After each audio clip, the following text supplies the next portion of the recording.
Les Simpsons l'ont vu arriver le 11 septembre des années avant que cela ne se produise. Ils ont prédit la présidence de Trump plus d'une décennie à l'avance. Comme vous le savez, nous avons hérité d'un important déficit budgétaire du président Trump. Ils savaient que Disney absorberait Fox bien avant que l'accord ne soit discuté. Les Simpsons, il y a 19 ans, prédisaient l'avenir, montraient l'entrée du studio de la 20th Century Fox. Les gens ont ri de cela comme d'une plaisanterie jusqu'à ce que la réalité les rattrape. Il existe désormais une prédiction plus cachée dans un vieil épisode de football et cela coïncide presque parfaitement avec la Coupe du Monde de 2026. Ce jeu déterminera une fois pour toutes quelle nation est la meilleure sur Terre, le Mexique ou le Portugal. Si les Simpsons ont encore raison, la finale pourrait déjà être décidée. Oui, Donald Trump devenu président, Lisa Simpson est entrée dans le bureau ovale et a prononcé une phrase qui a vieilli de la manière la plus étrange possible. Elle était présidente des États-Unis et le pays était en difficulté. Puis elle l'a dit à son équipe: comme vous le savez, nous avons hérité d'un important déficit budgétaire du président Trump. Comme vous le savez, nous avons hérité d'un important déficit budgétaire du président Trump.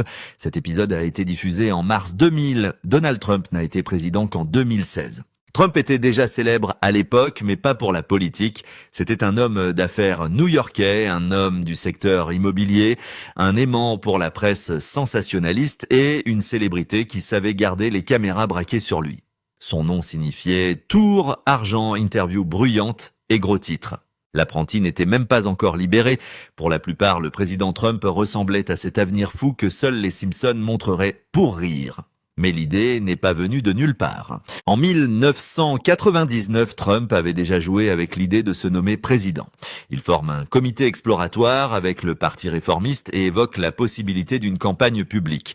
Néanmoins, pour la plupart des Américains, cela semblait plus un bruit de célébrité qu'un chemin sérieux vers la Maison-Blanche. Les scénaristes ont observé un pays où la célébrité commençait à ressembler à du pouvoir et ont poussé cette idée à l'extrême. Puis la réalité les a rattrapés. 16 ans plus tard, Trump entra dans la véritable course à la présidentielle. Au début, beaucoup considéraient sa campagne comme une autre astuce publicitaire, puis il a continué à gagner. Il a vaincu des politiciens expérimentés qui avaient passé leur vie à se préparer à ce niveau de pouvoir. C'est resté dans l'actualité tous les jours. Scandales, discussions, protestations, débats et gros titres choquants l'ont suivi partout. Mais rien de tout cela n'a empêché la campagne de prendre de l'ampleur. En 2016, il bat Hillary Clinton et devient le 45e président des États-Unis. Et une fois que cela s'est produit, chaque scène étrange des Simpsons a commencé à être vue d'une autre manière. Numéro 7, Disney achète Fox. En 1998, les Simpsons ont publié l'une de leurs blagues les plus étranges si discrètement que beaucoup de gens auraient pu la manquer. L'épisode était intitulé « Quand vous souhaitez une étoile ». Homer est entraîné dans le monde des célébrités hollywoodiennes après avoir rencontré Alec Baldwin et Kim Basinger. Il commence à profiter de la belle vie de la ruine du style classique d'Homer et presque à la fin, le programme montre les studios Fox. C'est là que la partie étrange apparaît. Dans l'enseigne du studio 20th Century Fox apparaît comme une division de Walt Disney Company. À ce moment-là, cela ressemblait à une petite blague en arrière-plan. Personne dans l'épisode ne s'est arrêté pour l'expliquer. Personne n'a traité cela comme une grande annonce. C'était là sur l'écran comme si les scénaristes se moquaient de la chose la plus improbable qu'ils puissent imaginer. Oh bonjour, vieux Titanic, tu pues. Et à cette époque, cela paraissait vraiment improbable. Fox et Disney ressemblaient à des mondes complètement différents. Disney était l'empire familial de Pulcro. Il y avait des princesses, des parcs thématiques, des films familiaux et une image soigneusement protégée. Fox avait un style plus grincheux. Il était plus bruyant, plus brutal et plus enclin à faire des blagues qui ridiculisaient les personnes puissantes et les grandes entreprises. Les Simpsons en sont l'un des meilleurs exemples. C'était la famille des dessins animés qui se moquaient de la vie américaine, de la télévision, de la politique, de la religion des célébrités et du pouvoir des entreprises chaque fois qu'ils le pouvaient.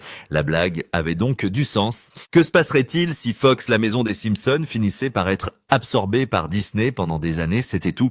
Une petite blague sur Hollywood. Ensuite, la réalité rejoint la fiction. En 2019, Disney a finalisé son rachat massif des principaux actifs de 21e Century Fox. L'accord avait une valeur d'environ 60 et 11,3 milliards de dollars. Disney a pris le contrôle d'importantes entreprises de cinéma et de télévision, notamment 20e Century Fox, National Geographic, les unités de production télévisuelle de Fox et une participation majeure dans Hulu. Et ainsi, sans plus tarder, la vieille blague des Simpsons est devenue réalité, mais toutes les prédictions des prédients des Simpsons ne sont pas aussi directes. Certains sont beaucoup plus étranges et plus sombres. 6. L'attaque du tigre. La prédiction suivante des Simpsons concernait un spectacle en direct, un tigre blanc et un cauchemar qui se produirait plus tard dans la réalité. En 1993, les Simpsons ont diffusé un épisode dans lequel Springfield ouvre son propre casino. La ville entière est attirée par le monde lumineux et bruyant des paris, de l'argent, des spectacles et des divertissements à la Las Vegas. Puis deux artistes marquants apparaissent. Leurs noms sont Gunther et Ernst et tout ce qu'ils contiennent est clairement conçu pour rappeler aux téléspectateurs Siegfried et Roy. Ils ont les costumes, les lumières de la scène, la représentation dramatique et surtout le tigre blanc. Deux artistes exagérés se tiennent devant une foule agissant comme s'ils contrôlaient totalement un animal sauvage. Le tigre se retourne alors contre eux, l'animal attaque pendant le spectacle et ce qui a commencé comme une scène de casino absurde se transforme en un violent rappel qu'un animal sauvage est toujours sauvage, aussi raffiné soit-il, du spectacle. À ce moment-là, personne n'y voyait une prédiction effrayante. Cela ressemblait à une satire évidente. Siegfried et Roy étaient mondialement connus pour avoir joué avec des tigres blancs à Las Vegas. 10 ans plus tard, cette scène de dessin animé a cessé de paraître aussi drôle. En 2003, Roy Horn jouait dans le Mirage de Las Vegas lorsqu'un des tigres blancs Manticore l'a attaqué pendant le spectacle. Roy a été mordu, traîné hors de la scène et grièvement blessé. Il a survécu, mais l'attaque a mis fin au célèbre spectacle Siegfried et Roy et a changé sa vie pour toujours. Puis est arrivée la scène des Simpsons que les gens ne voient toujours pas de la même manière. 5. La coïncidence du 11 septembre. L'une des prédictions les plus célèbres des Simpsons est issue d'un épisode qui n'aurait jamais dû paraître sombre. En 1997, les Simpsons ont diffusé New York contre Homer Simpson. L'histoire envoie Homer à New York après que Barney ait pris sa voiture lors d'une folle nuit et l'ait laissé garer près du World Trade Center. Homer doit donc faire tout le chemin pour le récupérer. Homer est là au World Trade Center coincé, attendant près de sa voiture en colère, affamé et désespéré de quitter New York le plus vite possible.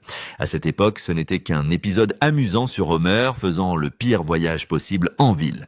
Puis vint le détail dont on parle encore aujourd'hui.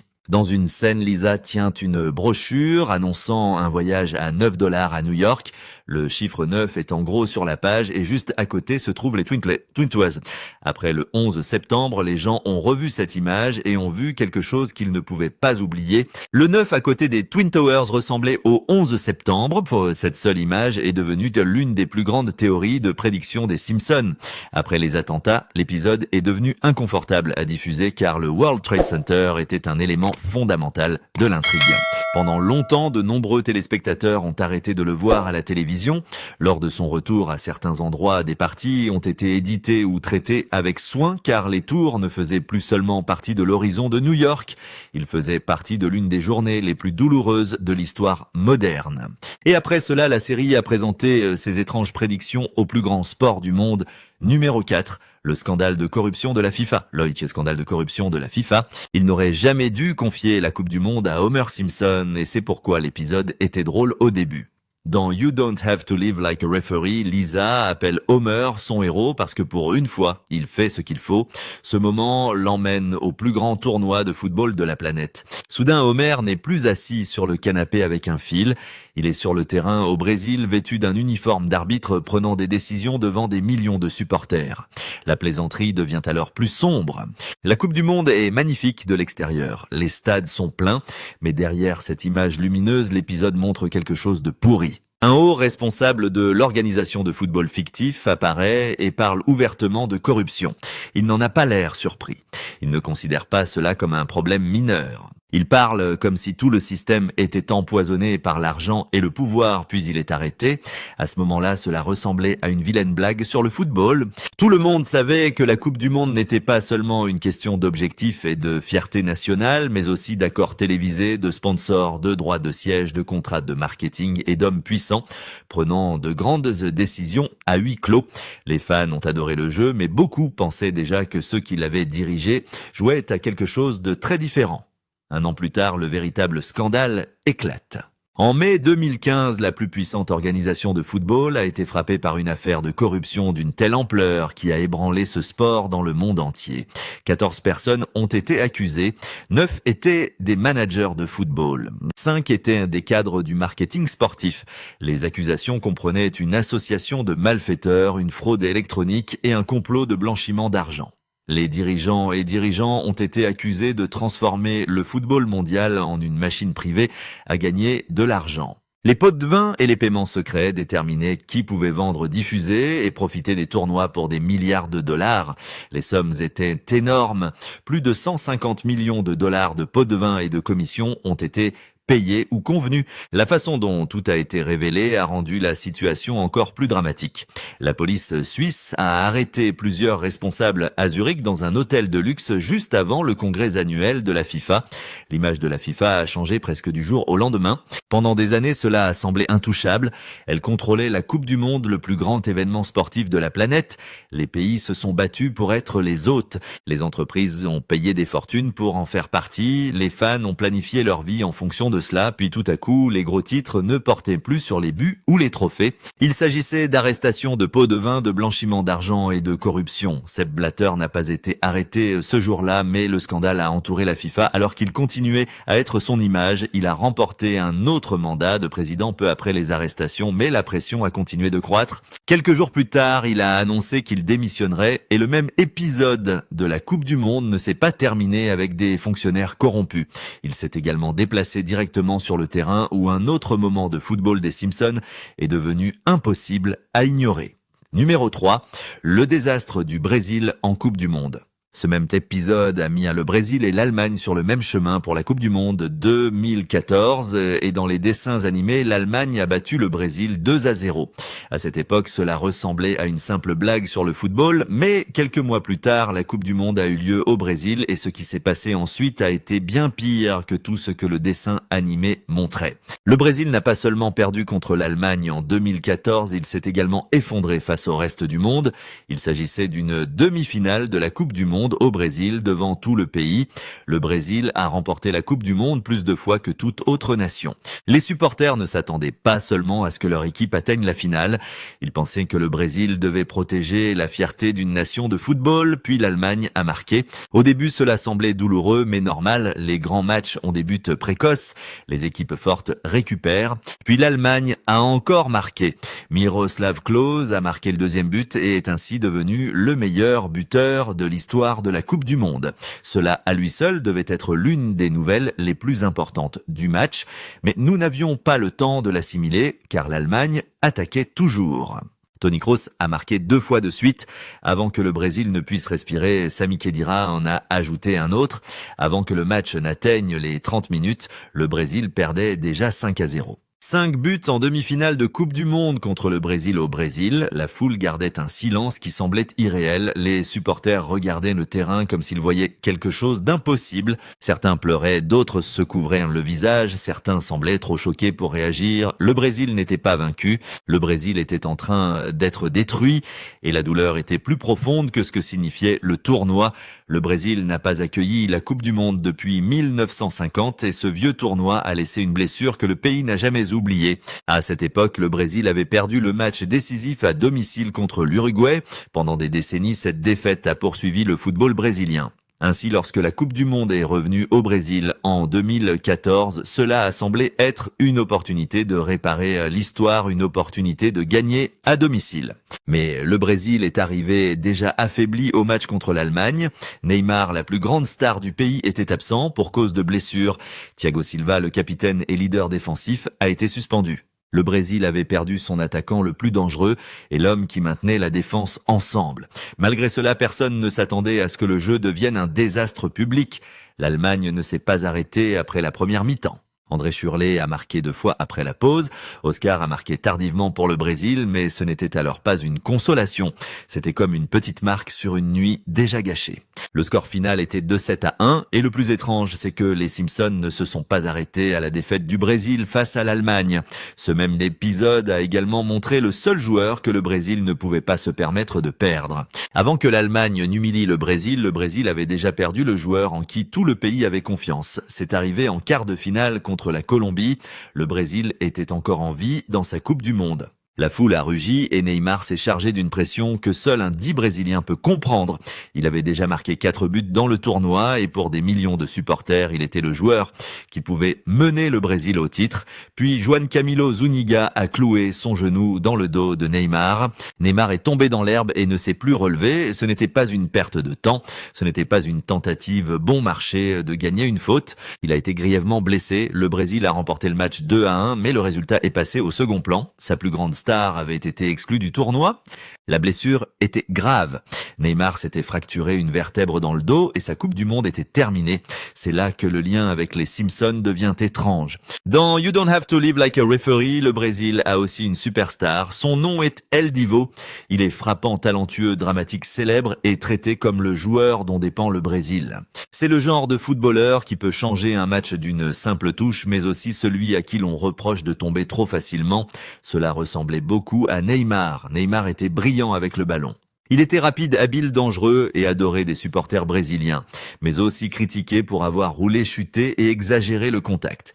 Les Simpsons ont créé El Divo basé exactement sur cette image. Dans l'épisode, El Divo tombe pendant le match et Homero doit décider si la star brésilienne est vraiment blessée ou si elle fait juste semblant à nouveau. Puis quelques mois plus tard, Neymar s'est allongé sur la pelouse lors d'un véritable match de Coupe du Monde et personne n'a ri. Et puis les fans ont remarqué un autre détail étrange. Les bottes d'El Divo ont ensuite été associées sur Internet à un style Puma. À cette époque, cela ne semblait pas important. Lors de la Coupe du Monde 2014, Neymar était connu comme athlète Nike. Il était lié à Nike depuis des années, ainsi tout lien avec Puma dans le dessin animé semblait être un détail aléatoire. Mais des années plus tard, Neymar quitte Nike et rejoint Puma. En 2020, Puma a annoncé un partenariat à long terme avec lui. Neymar est devenu l'un des plus grands noms du football lié à la marque et a commencé à utiliser des chaussures Puma.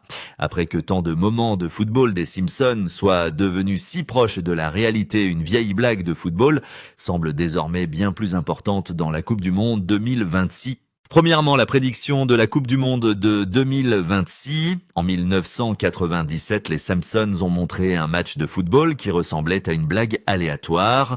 Aujourd'hui, près de 30 ans plus tard, cette même scène rend nerveux les fans de la Coupe du Monde. La famille regarde la télévision lorsqu'apparaît l'annonce d'un grand match de football et non d'une petite réunion ou d'un match amical normal. L'annonce est vendue comme le plus grand jeu au monde.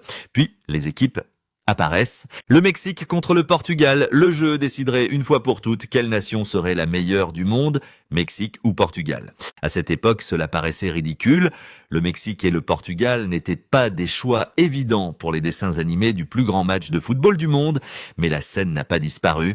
Des années plus tard, les fans l'ont remis au centre de l'attention. La première grande résurgence s'est produite lors de la Coupe du Monde 2022. Les fans ont récupéré le clip en ligne et ont commencé à dire que le Mexique était dans le tournoi. Le Portugal était dans le tournoi. Ronaldo courait toujours après le seul trophée qui manquait à sa carrière. La vieille scène des Simpsons semblait prête à devenir réalité. Puis c'est tombé, le Mexique n'a pas pu passer la phase de groupe, le Portugal a été éliminé avant la finale. La théorie est morte presque aussi vite qu'elle est revenue. Pendant un moment, le Mexique contre le Portugal a semblé être une prédiction ratée des Simpsons, mais ceux qui y croyaient avaient une excuse. L'épisode n'a jamais dit que le jeu devrait avoir lieu en 2022. La théorie restait donc ouverte, et lorsque la Coupe du Monde a été reportée à 2026, l'ancienne scène a trouvé un foyer beaucoup plus solide. Cette fois, le tournoi se joue en Amérique du Nord. Le Mexique n'est pas simplement une autre équipe qui tente de survivre. Le Mexique est l'un des hôtes Le pays ne regarde pas de l'extérieur, il est à l'intérieur de l'histoire, jouant devant son propre peuple, sur son propre sol, sous les yeux du monde entier. Et le tournoi lui-même est différent. 2026 est la première Coupe du Monde masculine avec 48 équipes. Il y a 12 groupes de 4. Les 2 meilleures équipes de chaque groupe avancent. Et les 8 meilleurs tiers survivent également. Cela crée un 8e de finale avant que le tournoi n'atteigne les phases de qualification. Ce format plus grand donne la possibilité à plus d'équipes. Cela donne également plus d'espace pour que d'étranges confrontations se produisent. Le Mexique et le Portugal ne doivent pas seulement être bons, ils doivent survivre à leur groupe, éviter de s'affronter rapidement, tomber dans des camps opposés et continuer à gagner pendant que le tournoi élimine les autres. L'histoire du Mexique a déjà beaucoup de carburant. Le Mexique a ouvert le tournoi en battant l'Afrique du Sud 2-0. Ensuite, le Mexique a battu la Corée du Sud 1-0. Ces victoires ont fait plus qu'ajouter des points. Ils ont fait résonner plus fort le vieux clip des Simpsons. Chaque victoire du Mexique donne désormais aux fans une raison supplémentaire de se souvenir de la scène. Et l'histoire du Mexique en Coupe du Monde a une histoire douloureuse. Pendant des années, le Mexique a connu l'un des schémas les plus frustrants du football. De 1994 à 2018, le Mexique a atteint les 8e de finale et y est toujours tombé. Encore et encore, le 5e match était le rêve qu'il ne pouvait pas réalisé. Puis 2022 a été encore pire puisque le Mexique n'a même pas passé la phase de groupe. Aller loin en 2026 équivaudrait donc à briser une vieille malédiction à la maison. Le stade de Mexico, connu dans le monde entier sous le nom de stade Aztec, est situé à plus de 7300 pieds d'altitude. Guadalajara se trouve également à une grande hauteur, à plus de 5000 pieds. Cela ne donne pas de trophée au Mexique, mais cela peut affecter les équipes qui ne sont pas habituées à ces conditions. L'air est différent, les jambes pèsent plus vite. Les dernières minutes peuvent punir les joueurs fatigués. Un défenseur réagit tardivement, une passe c'est un peu court. Une course est perdue. Dans un match de Coupe du Monde, de petits avantages peuvent devenir de grands moments. C'est l'aspect de la théorie du Mexique. Et puis, il y a le Portugal. Le Portugal porte une pression complètement différente car tout autour de lui remonte à Cristiano Ronaldo. Ronaldo a 41 ans dans cette Coupe du Monde. Il n'est plus le jeune extrémiste qui a vaincu les défenses à une vitesse effréné. Il n'est plus l'étoile montante qui tente de montrer sa place. C'est une légende qui court après le seul trophée qui résiste encore à faire partie de sa carrière. Il a remporté des titres en Ligue des Champions. Il a remporté des titres de champion. Il a remporté le championnat d'Europe avec le Portugal. Il a levé la Société des Nations. Il a marqué plus de buts internationaux que n'importe quel autre joueur de l'histoire. Mais il n'a jamais gagné la Coupe du Monde. C'est pourquoi une participation du Portugal en finale serait plus grande que le football. Cela ressemblerait au dernier chapitre de l'une des courses les plus célèbres que le sport ait jamais vues. Et le Portugal, ce n'est pas seulement de l'émotion et de la nostalgie. Ils ont une équipe suffisamment solide pour que le rêve paraisse réel. Bruno Fernandes peut créer des occasions et marquer depuis le milieu de terrain. Bernardo Silva peut ralentir le jeu quand tout le monde est pressé. Raphaël Léão apporte vitesse et danger à l'équipe. Vitinha donne au milieu de terrain contrôle et énergie. Le Portugal a des joueurs qui peuvent faire des dégâts de différentes manières, même lorsque Ronaldo n'est pas en charge de tout le match. Mais son parcours a déjà montré des pressions. Le Portugal n'a pas connu le départ parfait souhaité par les supporters. Un match nul contre le Congo démocratique a rendu la route tendue dès le début. Ce genre de résultat ne tue pas le rêve, mais change l'ambiance. Cela rend chaque prochain match plus lourd. L'histoire de Ronaldo ressemble moins à un adieu tranquille qu'à une lutte pour la survie. Si le Portugal surmonte cette pression, la théorie gagnera en force. La finale est attendue le 19 juillet au New York New Jersey Stadium. C'est la soirée à laquelle toutes les équipes veulent se rendre. Et si le Mexique et le Portugal parviennent à y parvenir d'une manière ou d'une autre, l'ancienne scène des Simpsons exploserait en ligne comme peu de théories sportives l'ont fait.